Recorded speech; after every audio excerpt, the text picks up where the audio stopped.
my take on everything that's going on around Ukraine right now. Um, I mean, no matter what I think and how I try to present my thought, it's always humanitarian. It's always about the people first.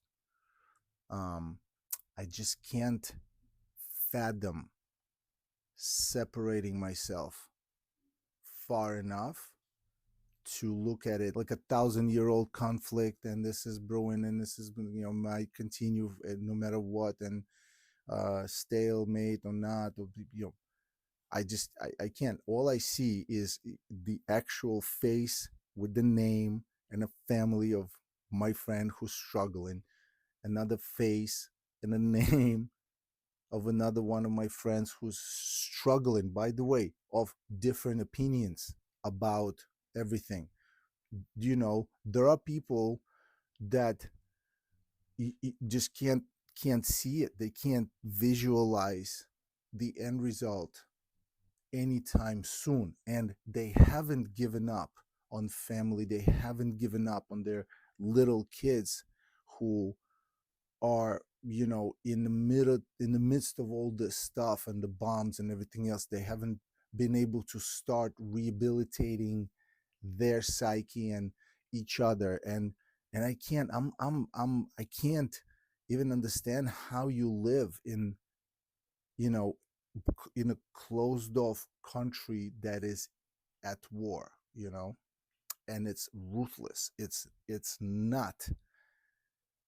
We can be angry and mad about money spent, however, whoever's political inclination. This isn't about that. This is about the fact that people are getting hurt, right? And so we're just focusing on this.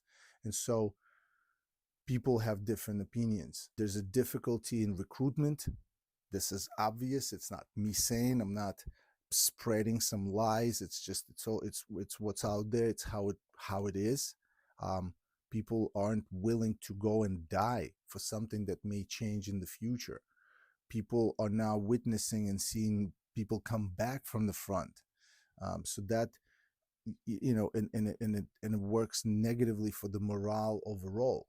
Some of my friends whom I've spoken with are who have sounded very patriotic and very like, we all the way to victory, now changed the way they feel, and I understand them.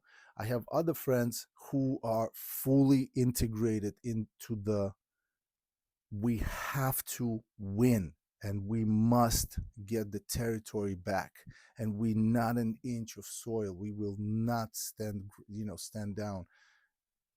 And I understand them, and I understand those people. It's a horrible situation. So watching President Zelensky and Trump, I mean, that was an awful scene. And for everybody involved, it was not a good look. We have to come to terms that this administration is, as they say, transactional. And as such, they're looking at it like, how do you win? You're a tiny in comparison country. There's a lot of stuff going on that we don't know about. Every time I hear how much money Russia is getting paid from sales of natural gases to Europe, I mean, I'm just, I know no facts. I'm just a source of information on the ground, if you will. And I form my opinion based on a lot of different elements, not just a news outlet that I choose to believe in the moment.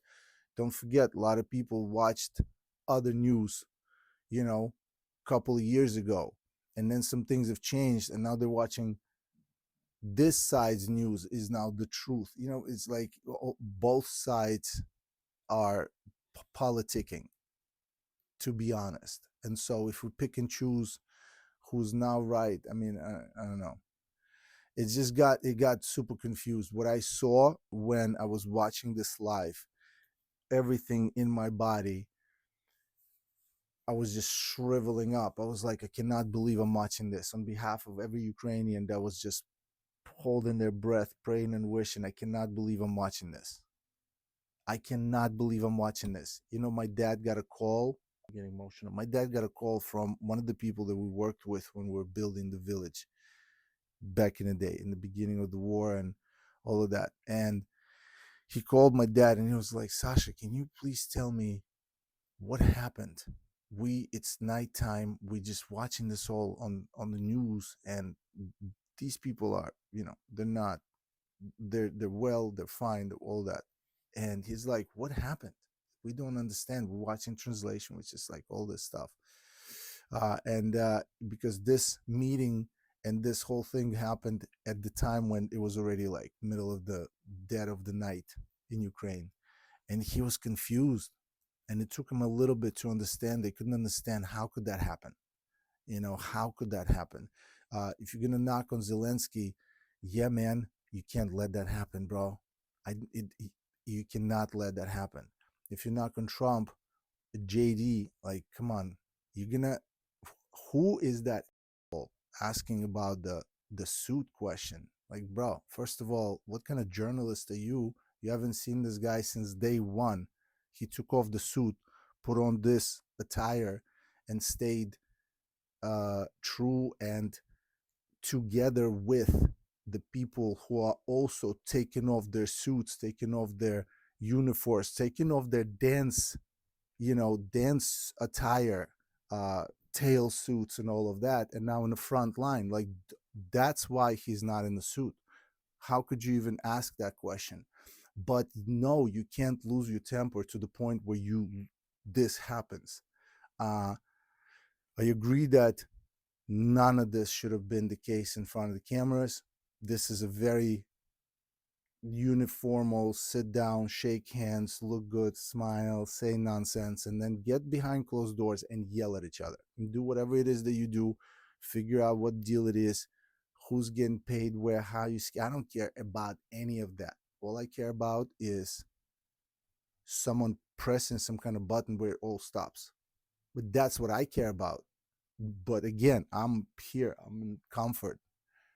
It's not comfortable over there in Ukraine. So again, I have friends who are like, nah, F this, we're going all the way. I have friends who are like, we have nothing left. We have nothing left. How can I contribute if I have nothing left? And I have these little creatures who are dependent on me, and I have nothing to give. It's very hard when there's a reality of this type of connection. Again, for Trump, you can hate him, you can love him. He's trying to end it. For Ukraine, you can disagree, but they're so in it that they need an end. But some have already lost so much. They also need something back to feel whole, to feel like it was all for the right reason. Oh my God, it's so complicated, and there's so many people that I don't want to upset and offend.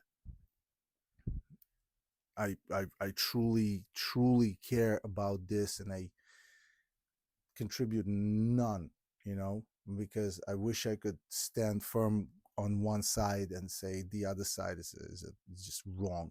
I just can't. I see both sides, and I'm like, how does Ukraine win? How does it win? I don't understand. How does it win without every other country being in war? And I'm looking at, like, if we're gonna say Trump has done something that Europe isn't, Europe is not closing sky over Ukraine.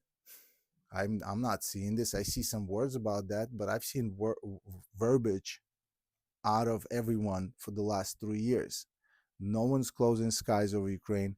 No one is sending troops to Ukraine. No one is giving Ukraine the assistance that it's actually asking for. So I don't see anything actionable from any of the critics of Trump and his policies. So I'm not sure whom to defend, who to be upset at. I'm just upset that we're still here 3 years later. In this whole situation with Ukraine now, that the whole world is talking about it, what I would ask for is sensitivity when it comes to the Ukrainian person. and understanding that the percentage of Ukrainians who are representing government corruption, if there is such a thing, and again, I'm not here to dispute, argue, it's not about that. Yes, there's government corruption. Yes. Those people are a tiny percentage, they're minority. They're not the majority of the Ukrainians. The majority of Ukrainians are at war. The majority of Ukrainians are in distress for over 3 years. And then plus, because since 2014, there was no certainty in the country, and specifically entertainment industry was in the toilet because it wasn't even financed. It was just propaganda. It was not propaganda, but it was some other form of news was financed. Entertainment wasn't, and I know it because I know those people. So that's who I speak about and speak for, and I just want everybody to understand that that's who's listening to the person who has stolen money or that was going from the United States or Europe or whatever into Ukraine in the form of towards aid or towards assistance in any way, shape, or form should go to absolute depth of hell. I mean, that's that's common sense, right? So that person would not be offended by anything that's being talked about. They're not going to be affected by anything. They're not going to be upset about whether the war continues or it doesn't. They don't care because they have it. They have the means to not care.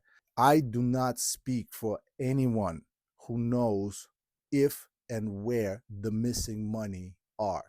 If there's any money missing that went to Ukraine due to corruption, it should be in billions. I don't know those people. I don't know those people. I just don't know. If they're somewhere, like, how and who are you? Like, what's like, but by which virtue does that even happen? Doesn't matter. I don't speak for them. I speak for the people who have no work, no future, no ability, man up, unable to walk around because they get stopped, grabbed, put in a van, and sent to the front line. Guys, let's just be real. Again, the footage is there. That's what it looks like. Maybe there were like, deserter or whatever in the middle of the city, and they were just like, told to come and go, and they didn't. Whatever that may be, that's the situation. People being caught, grabbed, and sent to the front because there's a need. So if we're already at that point, what are we fighting for if not to put a stop and then figure it out if that's the best option? I have no idea. Like I said, no, it's all hard. This is the only time when I'm like calling for politicians to politic. Yo, you politic with everything. Just find the words to not make people feel horrible. That's my take. I don't know. If you like what you're watching, click the link in bio, join Patreon to see all the exclusive content.